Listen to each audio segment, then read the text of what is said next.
Moedim Simcha, Moedim Simcha, Agit Moed, comme on dit chez les Ashkenazim. Ce soir, au Shana Rabbah, un moment très, très, très, très important. Il y a différents minagim. Les Ashkenazim, on fait un petit peu ce que dit le Harizal, c'est-à-dire qu'on va prier vite. Ensuite, on va lire dans un Sefer Torah tout le Sefer Devarim, tout le livre de Devarim. Et après, on va lire Tehillim ou étudier jusqu'à Chatzot, jusqu'à la moitié de la nuit. Et ensuite, on ira se reposer, on ira dormir, parce que la tfila de Hoshana Rabbah est très, très importante. En fait, Hoshana Rabbah, c'est une tfila plus qu'une veillée. Pas de source de veillée toute la nuit. Chez les Sfaradim, il y a plus de le minhag de veiller toute la nuit, d'accord? Donc, avec un tikkun. Le problème, c'est que le matin, en général, hein, on est déjà l'hiver un petit peu avancé, pas l'hiver, mais disons que l'automne qui rentre. Et donc, le Netz, puisque prier avant le Netz, c'est pas du tout évident, surtout un jour comme au Shana Rabbah. Et donc, c'est mieux, en tout cas de mon côté, je pense que c'est mieux de se reposer, de dormir quelques heures, plutôt que de prier avant le net pour gagner une demi-heure, trois quarts d'heure de sommeil, mais alors que la prière avant le net, c'est une prière qui est a posteriori, qui n'est pas a priori. Par contre, c'est vrai que cette nuit est très extraordinaire, mais c'est à la tfila d'Hoshana Rabbah. C'est le jour entier de Hoshana Rabbah. C'est un jour qui est très, très saint. C'est un jour qui est, donc la nuit est très sainte. Le jour est très saint. Il faut faire une très, très bonne tfila demain matin. Et ensuite, il faut faire un bon repas de Yom Tov relativement tôt parce qu'on a évidemment Shabbat, Simchat Torah, plutôt Shmini Atzeret.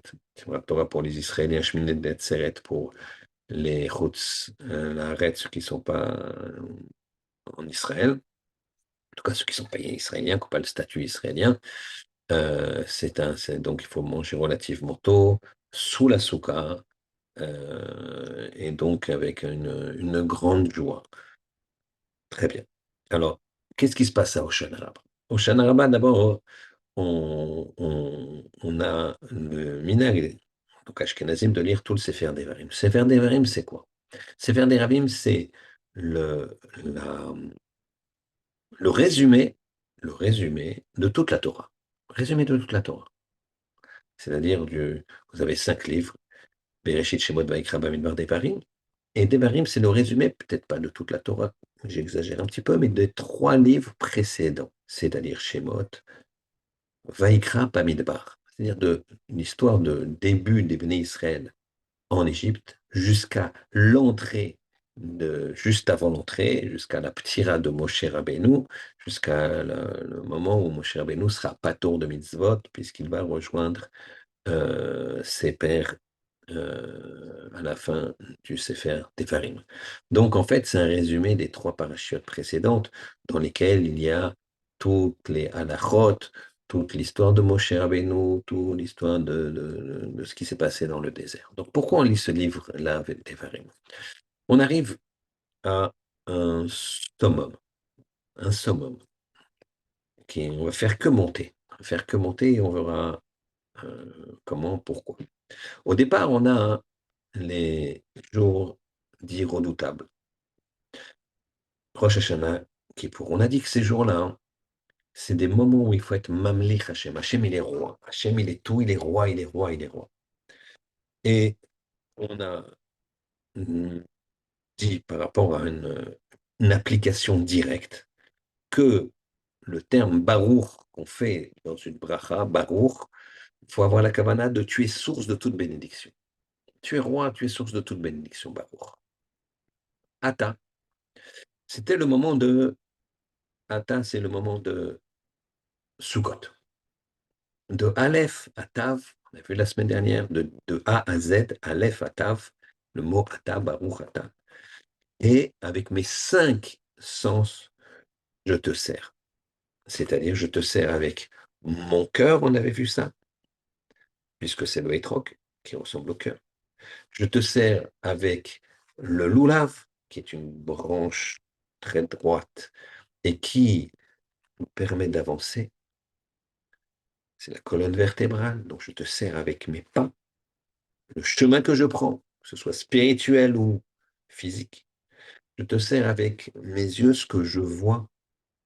C'est représenté par le hadas, la myrte, où les feuilles sont en forme comme un œil, et les haravot, le saule, où les feuilles sont plus longues en forme de la bouche. Donc je dois voir ce que tu veux que je vois et fermer les yeux sur ce que tu ne veux pas que je vois, Kadosh Baruch Hu. Je me soumets à toi. Et pareil pour ce qui rentre dans la bouche, ce qui sort de la bouche, que ce soit de la nourriture ou que ce soit des paroles. Très bien. Ça, c'est Rosh Hashanah Kippour, Baruch, tu es source de bénédiction. Et après, avec tout mon corps, je te sers. Et c'est pour ça que j'agite. Maintenant, au Shana Rabbah, hein, on va tourner 7 fois. Alors, bien sûr, Sukkot aussi, on a tourné. Mais c'est quoi? Ici, on va se tourner 7 fois. C'est-à-dire qu'on va être makif, on va entourer l'abîma comme quand on entourait le misbéach. Et là, on a une notion qui est dans la bracha, l'étape suivante, qui est Baruch Ata Hashem, Yud Ke Vav Ke. Le nom d'Hachem. Le chiffre 7, c'est de faire descendre Hachem dans la nature. Je fais descendre Hachem entre guillemets, je mets Hachem en moi, j'allume l'étincelle divine qui est en moi, puisque chaque juif a une étincelle divine, en lui un souffle divin, ce qu'on appelle la Neshama. Et ce souffle divin, je le, je le mets en exergue en nettoyant mon corps à Rosh Hashanah Kippour, en bougeant, en faisant les Oshanot à Sukkot, mais en faisant 7 plus celle de Sukkot qui est une, une. Donc on arrive au chiffre 8. Chiffre 8 qui est un chiffre métaphysique. Mais il est juste indiqué de façon, comment dirais-je, passage, on va dire, au passage. Et on le laisse de côté. Le chiffre essentiel d'Oshana Rabbah, c'est 7. On fait 7 tours. Alors, ici, qu'est-ce qu'on voit? On voit que la tfila et la Torah, pour comprendre la tfila, ça doit nous changer complètement intérieurement. On a tous des choses à améliorer. Tous. On voit le premier. La nervosité, la gava, la prétention, travailler son humilité, travailler sa concentration, travailler son intérêt, travailler son manque de d'organisation qui fait perdre du temps. Toutes ces séries ou je ne sais pas quoi, qui font perdre du temps, tellement de temps et qui mettent des choses dans la tête qui ne sont pas adéquates. Ça, il faut travailler, il faut travailler, il faut travailler. Et ça, c'est avec nos cœurs, notre membre, tout. Tous nos membres doivent travailler dans ce sens-là. Tous. Le Arizan nous explique que les akafot qu'on tourne, c'est pour faire tomber les mechitsot de Barzel, les séparations en fer qui est entre nous et le Ribono Shel Olam. Et à chaque fois qu'on tourne, Simchat Torah, dans les akafot, eh bien on fait tomber une mechitza de Barzel pour se rapprocher d'Hachem le plus possible. Et c'est ce qu'on a fait en invitant les Yushpizin. Ce soir, c'est David Ameler. David Ameler, il a donné toute sa vie pour Akadosh Baruch Hu. Tous ses sentiments, tous ses sens. On a vu avec tous nos sens le Baruch, Ata, et maintenant on dit dans le Hachem. Hachem, c'est, on essaie de faire, de s'éliminer complètement pour Akadosh Baruch Hu, faire ça volonté complète. Et mettre dans notre quotidien qui est représenté par 7, le chiffre 7 qui est la nature, qui est le jour de la semaine, je ne mets que Akadosh Baruch Hu. Ça, c'est Hoshana Rabbah. Et c'est pour ça que c'est un travail que tu dois faire, et c'est là que les portes se ferment, d'après certains, d'après d'autres, on verra. On laisse un espoir au cas où quelqu'un il a senti que Hoshana Rabbah c'était moyen. Mais on va tous passer un très très bon Hoshana Rabbah si Dieu veut. La vision doit changer. La parole doit changer. Tout doit changer. On doit se maîtriser complètement. On doit réfléchir de façon Torah, de façon intelligente, de façon constructive, de façon à intégrer la notion de Ribono Shel Olam en nous. Rabbi de Bobov, qui a survécu à la Shoah, il a monté un empire. D'ailleurs, je crois qu'il y a deux rabbis de Bobov maintenant à Borough-Park. Pourquoi? Parce qu'il y a eu tellement de chassidim, ça ne peut pas rester un rébé, on lui demande tout. On lui demande tout. J'ai eu la chance hier soir d'être avec le rébé de Vichnitz. Et même là, il y a deux rébés de Vichnitz. D'accord? Et il recevait uniquement un petit peu les cas dramatiques. Moi, je n'étais pas un cas dramatique. J'ai eu la chance de pouvoir venir pour prendre une bracha tout simplement. Mais j'ai vu que j'étais là comme j'étais dans. Je voyais des questions qui étaient posées. Bien que c'était en yiddish, il y avait des mots hébreux, etc. Et puis j'avais quelqu'un qui me traduisait. Et j'ai vu que, par exemple, il lui demande tout. Il y avait quelqu'un, il avait une brite, donc la brite c'était ce matin. Donc hier soir, il a demandé au Rébé comment je l'appelle, parce que j'ai un fils qui s'appelle comme ça, mais ma femme elle veut l'appeler comme ça, et comme ci, comme ça. Il demande tout. Donc, si vous voulez, si vous avez, lui, il y a à peu près un équivalent de 1000 familles. Ils sont 1500 en tout, 1300, 1500. Donc, ils se sont scindés en deux. Des fois, ça se passe bien et c'est volontaire. Des fois, c'est un petit peu plus comment dirais-je, pas conflictuel, mais voilà. Mais en tout cas, c'est des dynasties extraordinaires où chaque racine, il demande conseil à son rébé. Et le rabbi de Bobov, qui a monté donc un empire, entre guillemets, plus de milliers de familles, quand il a démarré euh, aux États-Unis, juste après la guerre, il n'y avait rien. Il était à peine minyan, à peine minyan. Maintenant, c'est son fils, ses deux fils, ou son fils et son neveu qui sont chacun rébés, mais à peine minyan. Et un jour, il voit dans le parc, c'était Shabbat, quelqu'un qui fume, a une tête de juif, il l'aborde et lui dit, tu peux compléter minyan? Il dit non, je ne complète pas minyan. On est neuf. Euh, c'est Shabbat, on voudrait faire Kabbalat Shabbat. Il dit, ouais, moi je sais très bien prier. J'étais ministre officiant quand j'étais avant-guerre. Un jeune homme, 23, 24, 25 ans. J'étais ministre officiant, je faisais la tfila pour les gens. J'étais Khazan, donc Ashkenazim Khazan, c'est un poste important. Mais avec ce qui s'est passé, moi, ça y est. Il dit, écoute, tu sais quoi? Si tu viens, je te permets d'être Khazan. C'est toi qui seras le Khazan. Il jette sa cigarette, il dit, pourquoi pas? Allez, allons-y. Il y va, il fait une tefila incroyable, une belle voix. Après la tefila, il s'en va, merci beaucoup, etc. Ils ont prié Béménian. Bon, le Shabbat matin, ils avaient déjà un petit minyan 11-12, donc il n'avait pas de problème. Le vendredi d'après, pareil, ils sont neufs. Le rébé retourne dans le parc et il trouve le jeune homme là-bas qui fumait sa cigarette. Et lui, tu peux venir? Il dit, moi, je viens que si je fais la tefila. Il dit, oui, je viens faire la tefila. Et il fait la tefila, il me dit, c'est magnifique, tu fais une très très belle tefila.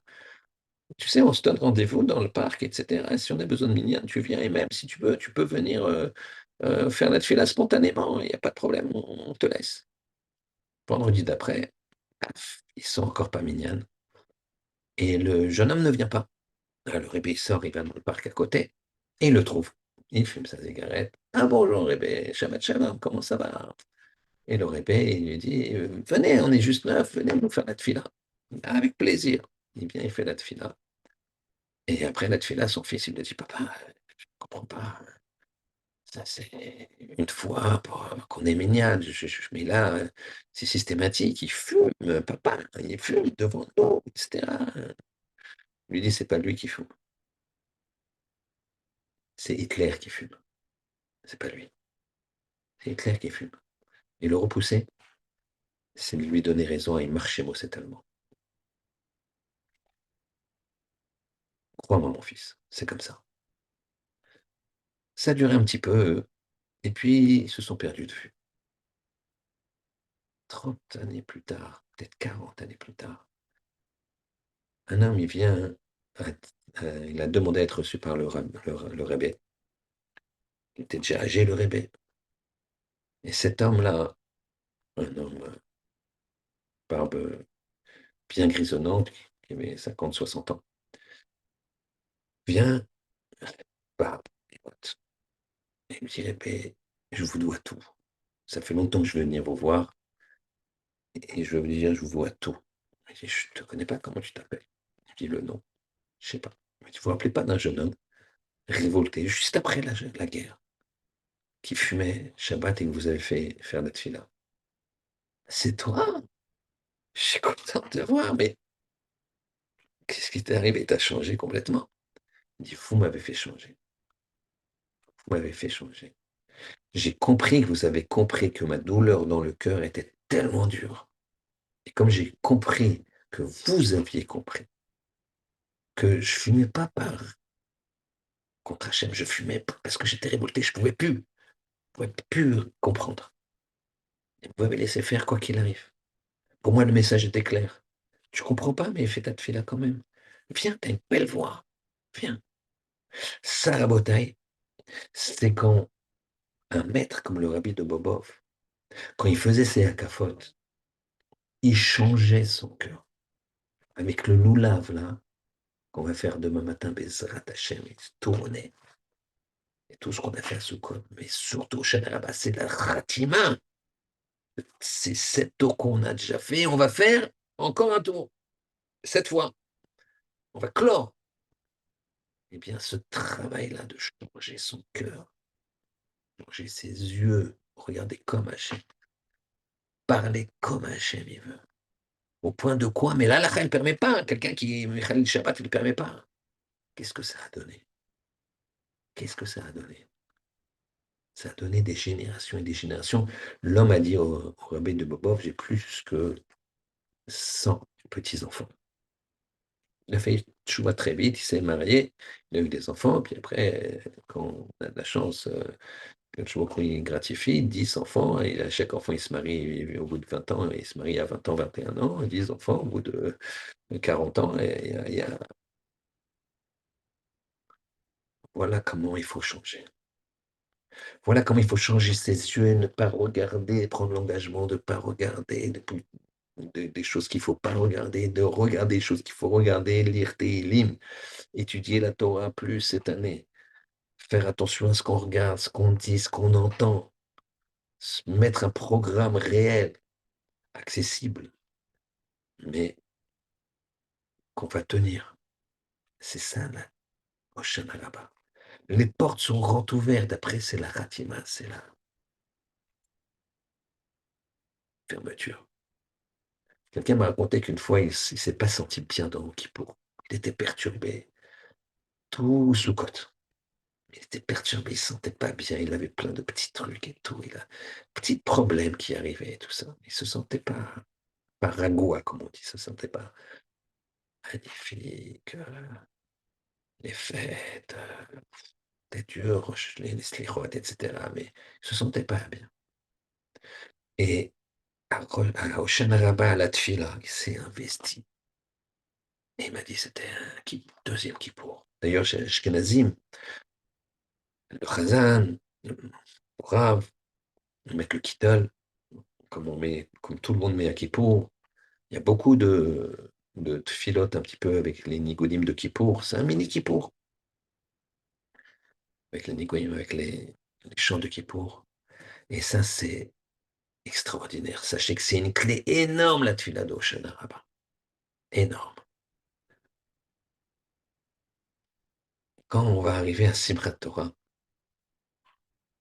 donc pour les gens de Chutz La'aretz, il y a d'abord Shmini Atzeret et ensuite Simchat Torah.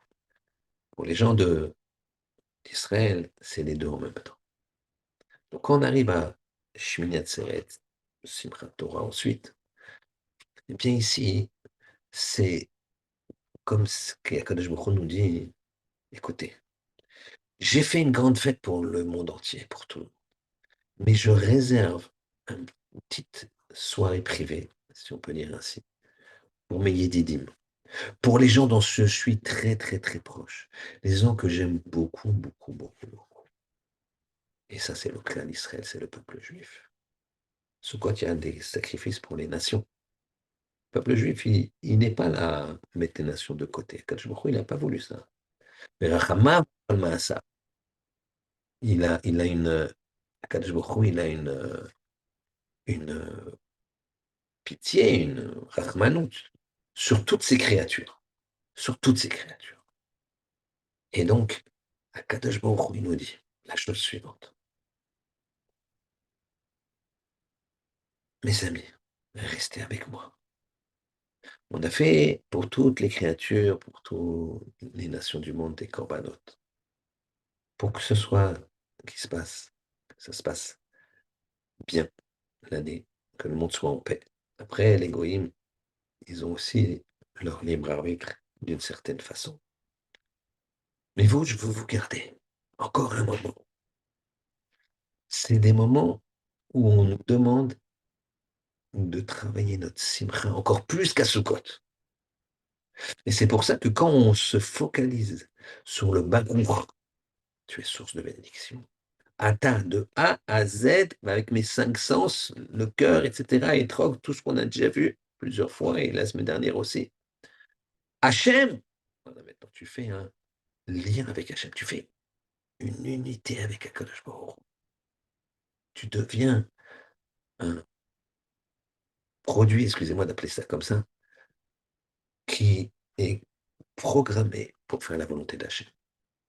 Tes sentiments, tu les mets en fonction de ce que veut Hachem.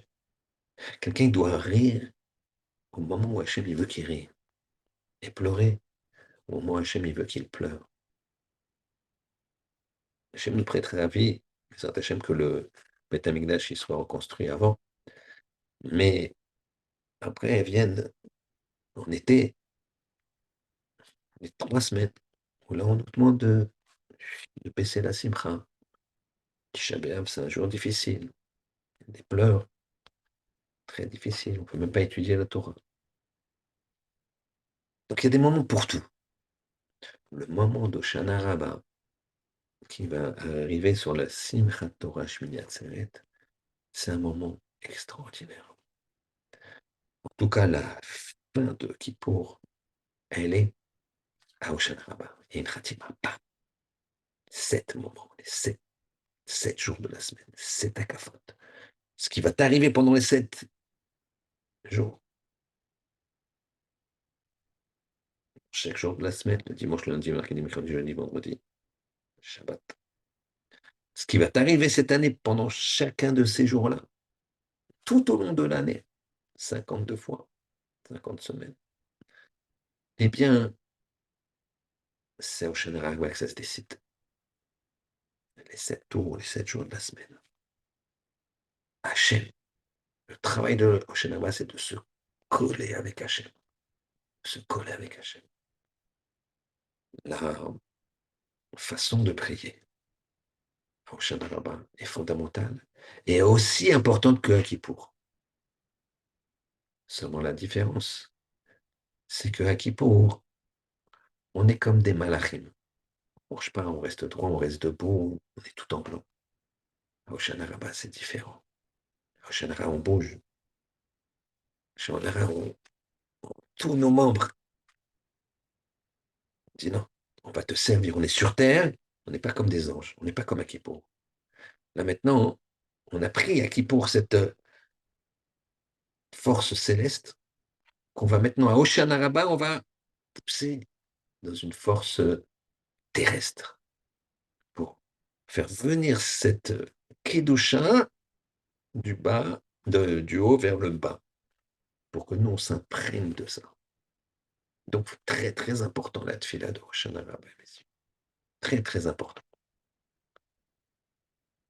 La suite d'Hoshana Rabbah, c'est qu'il faut faire un bon repas, comme on a dit. Et le soir va venir Shmini Atzeret, particulier. Au moment où il n'y a pas de brachot, il n'y a plus même de souka. Suivant les minhagim, on mange encore sous la souka, en général. Chez certains ashkénazim polonais, on ne mange pas le soir. On vient le Shabbat, le midi, pardon, qui est Shabbat cette année. C'est d'autres. La halacha retenue, c'est qu'on mange sans les chèvres basouka. D'accord? Que ce soit ce soir ou demain midi. On ne dort pas, par contre, on ne dort plus sous la souka. Donc, on n'a plus la mitzvah, entre guillemets, telle qu'elle est pendant Sukkot, de la souka. On n'a plus le lulav, bien sûr. C'est demain, après, on pose le lulav, après la tefila, on pose le lulav et ça y est. Et on n'a pas non plus les sifrei Torah pour danser, c'est pas Simchat Torah. Donc ici, on a un moment particulier, un moment de réflexion, Shmini Atzaret, et de pondération. Un moment où on doit rentrer dans une grande Kedusha. Bien sûr, il n'y a qu'un seul jour en Israël, donc ils ont les deux en même temps. Donc eux deux, ils doivent faire le travail de Shmini Atzeret et de Simchat Torah parallèlement. Donc à l'autre, on a, peut-être parce qu'on n'a pas le srout d'avoir les pieds sur la terre d'Eretz Israël, donc on a 24 heures pour l'un, 24 heures pour l'autre. En fait, ça fait ce travail-là, c'est quoi? C'est dans un premier temps, une fois que j'ai fait Hoshana Rabbah, comme il se doit. Ce qui pour, mais en mangeant. Extraordinaire. Ce qui pour, mais en dansant et en chantant. Ce qui pour, mais en agitant le hula, Hoshana Rabbah. Une fois que j'ai fait ça, je dois, dans un premier temps, faire comment dirais-je, un intervalle entre Hoshana Rabbah et Simchat Torah. Simchat Torah étant à l'apogée, on finit par Simchat Torah, la joie de la Torah, parce que si on n'étudie pas la Torah, on ne saura pas comment prier, on ne saura pas comment faire tchouva, on ne saura pas comment manger kasher, on ne saura pas comment faire Shabbat. Si on n'étudie pas la Torah, on ne connaît pas. On fait les choses traditionnellement, mais on ne connaît pas. On ne se comprend pas. Il n'y a que la Torah qui nous permet de comprendre, et de bien agir, et de bien faire les mitzvot. Donc c'est le Sorum, et c'est la Simchat Torah, parce qu'on a fini la Torah, et on la recommence tout de suite, parce que il n'y a jamais plus de fin. Ce moment-là, qui est en même temps Shabbat. Et c'est pas un hasard. Rappelez-vous ce qu'on a dit dans le shiur de Rosh Hashanah. On a une très très grande akaratatov de reconnaissance. On doit une énorme reconnaissance à Shabbat. Pourquoi? Particulièrement parce que cette année, Shabbat est tombé le premier jour de Rosh Hashanah. Et que quand ça tombe le premier jour de Rosh Hashanah, on ne sonne pas du chauffard. Or, le premier jour de Rosh Hashanah, le chauffard, c'est de Minatora. Et suivant la façon dont on sonne, on fait passer le kissé, Hachem, du kissé de son siège de Din au siège de Rachamim, du siège de la sévérité, disons, d'une stricte justice, au siège sur son trône de miséricorde. Où là, c'est pas la stricte justice, il laisse passer, etc. Eh bien, ça, c'est le chauffard qui fait ça. Mais Shabbat, on ne sonne pas du chauffard. Alors, eh bien, Shabbat, Hachem, comme on a expliqué, il passe automatiquement sur le Kisei Rachamim. Donc, grâce à Shabbat, dans toutes les communautés partout dans le monde, Hachem, il est passé du siège du Din au siège de Rachamim grâce au Shabbat. Donc, les Hachem, ça serait une année merveilleuse. Tout le monde a réussi son chauffard, puisque c'est Shabbat qui est venu remplacer le chauffard. Donc, on a eu une Akaratatov énorme vis-à-vis de Shabbat. Et je vais raconter une autre histoire concernant Shabbat. Histoire extraordinaire. Shabbat, c'est le Mekor Abracha. Souvent, les gens, ils ont un magasin ouvert. Ils ont, même sans avoir un magasin ouvert le vendredi, c'est dur, là, le vendredi, il y aura le changement d'heure d'ici quelques semaines. Et ça va commencer à 4h30, 5h en Israël, encore plus tôt. Euh, et j'ai encore un contrat, j'ai encore un truc, j'ai encore un truc à taper. J'arrive juste. Et des fois, là, je peux pas. Et ça y est, il faut que je remplisse, il faut que. Catastrophe. Non, non, non. Vous savez, une fois, j'étais, je traduisais un rave qui s'appelait Rabbi Sachar Meir Zecher Tzadik Livracha d'Egdolé Ador, qui est niftar il y a bientôt 10 ans. Et les gens, ils venaient donc pour me demander des conseils, des brachot, et quelqu'un, il vient avec un problème de shalom bayit, il lui explique, et puis après, il me dit, qu'est-ce que je peux faire pour prendre sur moi? Il lui dit, fais rentrer Shabbat plus tôt que tu fais d'habitude.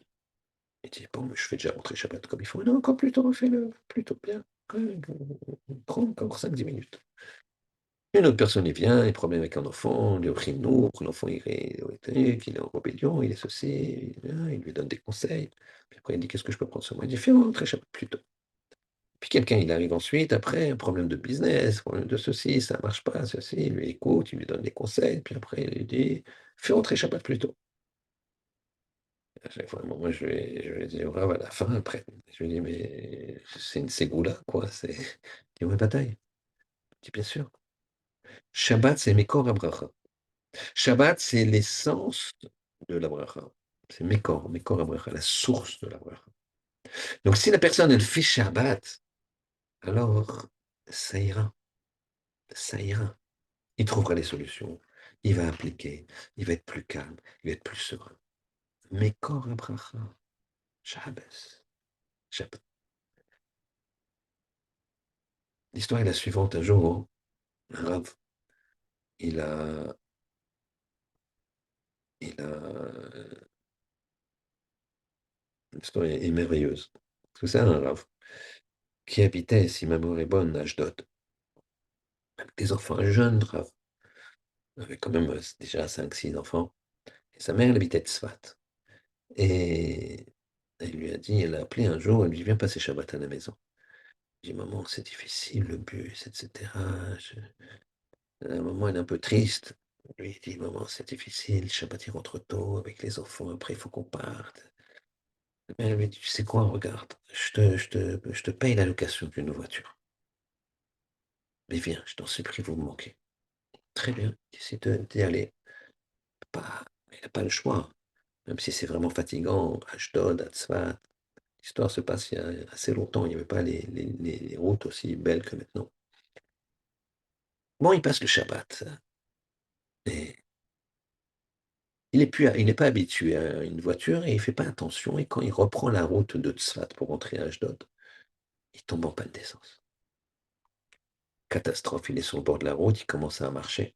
Et voilà qu'une voiture s'arrête, une voiture assez luxueuse, et un Israélien bien sûr, on est en Israël, qui lui dit, vous marchez au bord de la route, il y a un problème, il dit, oui, je suis tombé en panne d'essence, ma femme elle est là-bas. Ah oui, j'ai vu la voiture là-bas. Ben venez, je vous amène. Ils font quelques kilomètres, ils tombent sur une station essence. Et là, ils sont très contents, c'est pas très loin. Et la personne dit au jeune rave, venez, prenez un bidon et je vous refais demi-tour, je vous redépose la voiture. Il est là, il est embêté, il lui dit non, je peux pas. Il dit pourquoi? Il dit parce que vous voyez, là, moi je suis Shomer Shabbat, strictement, et là, lui, il est ouvert 24 heures sur 24, 7 jours sur 7, donc il est ouvert Shabbat, moi je ne veux pas profiter. Donc, bien qu'anarchiquement, beaucoup de postes qui me permettent, lui, il n'a pas voulu. Shabbat, c'est trop important, je veux pas. Je lui dis, mais quand même, c'est pas, c'est pas possible. C'est quoi ça? C'est quoi cette, cette façon de faire? Et je vais vous expliquer quelque chose. Imaginez des fiançailles et une belle-mère, elle offre une bague entièrement, une bague importante à la belle-fille. Très bien. Elle attend des compliments de la belle-fille, rien ne vient. Toute la soirée, elle attend, elle attend, elle attend, rien ne vient. Pas un merci, rien. Et à un moment, la belle-mère, future belle-mère, elle demande à la belle-fille, à la fin des fiançailles, alors, te plaît ma bague? Et elle l'enlève comme ça, elle est bidon, votre bague. Elle la jette par terre et elle la piétine. Qu'est-ce que doit faire la belle-mère? Elle va faire tout pour que son fils divorce. Elle va vouloir écarter son fils de cette femme-là. Eh bien, c'est ce qu'on fait nous avec la reine Shabbat. D'accord? Ce diamant-là.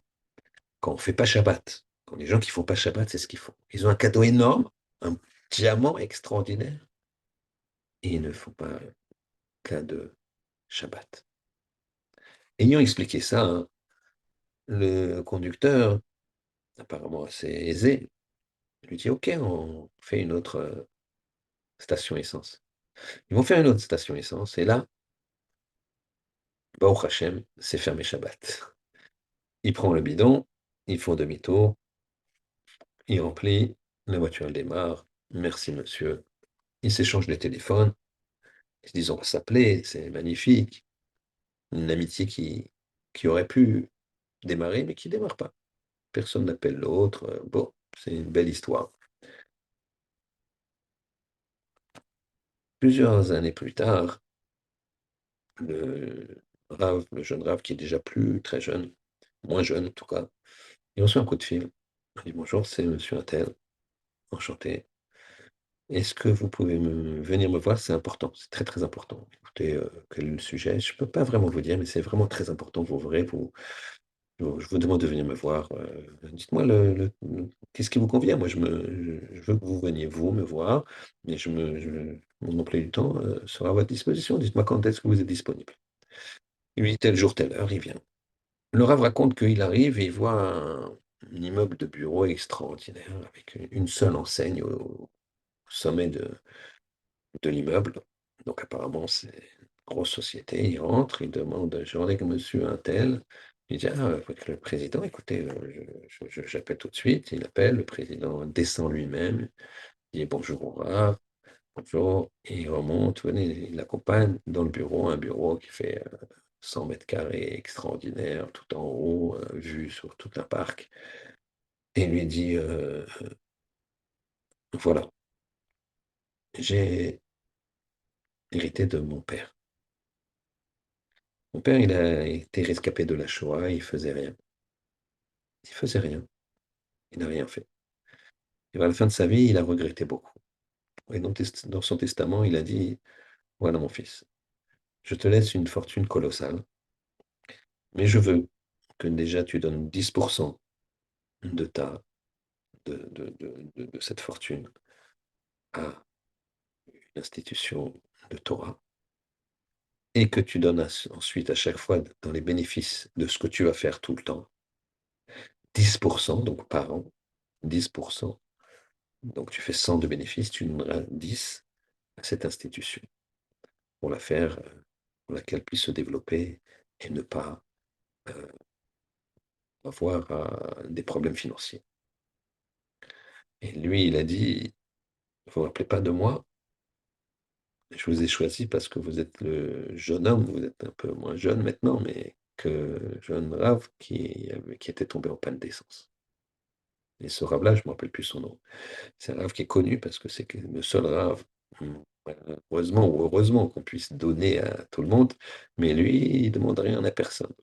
Il a ce deal-là avec ce monsieur-là, avec cet homme d'affaires, et puis donc il peut financer des avrechim et un kollel et un cheder, toute une vraie institution assez importante grâce à cette volonté de respecter Shabbat comme il se doit. Ça, Rabotaï, c'était permis d'aller dans cette station essence. C'était permis. Et il a été au-delà. Alors Hachem aussi va au-delà. Le rabbi de Bobov, dans l'histoire qu'on a dit avant, c'était pas évident de prendre quelqu'un qui fume pour compléter un minyan. C'est pas évident. Mais c'est Hitler qui fume. C'est pas lui. C'est pas lui. C'est pas lui. Il a été au-delà. Hachem, il était au-delà. Tu es capable de regarder, de poser tes yeux sur des brebis égarées comme ça, traumatisées. Comprendre que c'est pas eux qui fument, c'est l'ennemi, les marchémaux qui fument. Eh bien, moi, je vais te donner un développement incroyable. De 9, un minyan de 9 personnes. Dans 20 ans, vous serez 10 000. Et dans 30 ans, vous serez 50 000. Et c'est ce qui s'est passé. Ça, c'est la force d'Oshana Rabbah. On va au-delà. On fait le Baruch, le Hata et le Hachem. On se colle avec Hachem et on a une originalité dans le service tout en restant dans la halakha. Voilà ce qu'il faut faire. C'est ça Oshana Rabbah. Et si on arrive avec cette marque, cette façon de marcher, cet escalier que l'on monte, on arrive après à une grande joie qui s'appelle Simchat Torah. On va danser avec la Torah. Je suis en Israël, comme vous imaginez, et j'ai été à plusieurs tiges de Rabbanim. Et vraiment, il y a des chassidoutes qui sont assez importantes. 400 familles, 500 familles, qui ne sont pas connues. Si je vous dis les noms, vous êtes inconnus au bataillon. En général, les Français ne connaissent pas beaucoup les chassidoutes, Vichnitz, etc. Vichnitz, c'est énorme, c'est 1000 familles d'un côté. Son frère, il a 300 ou 400 familles, c'est 1400 familles, chacun 10, plus des petits-enfants, etc. C'est énorme. Mais il y a des familles comme ça qui ont 200 familles, 100 familles. C'est pas assez grand aussi, parce qu'ils sont tous vers le rébé. Et c'est des noms que vous n'avez jamais, jamais entendu parler. J'ai jamais non plus entendu parler. Et je regardais comme ça ce qu'on appelle un tiche, c'est une réunion. Le tiche, c'est la table, le rabbi, il mange, il donne les.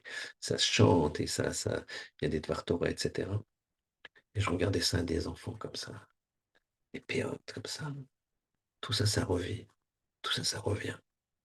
Tout ça, il marchait, l'allemand, il a tout enlevé. De leur grand-père, arrière-grand-père. Il n'y a plus.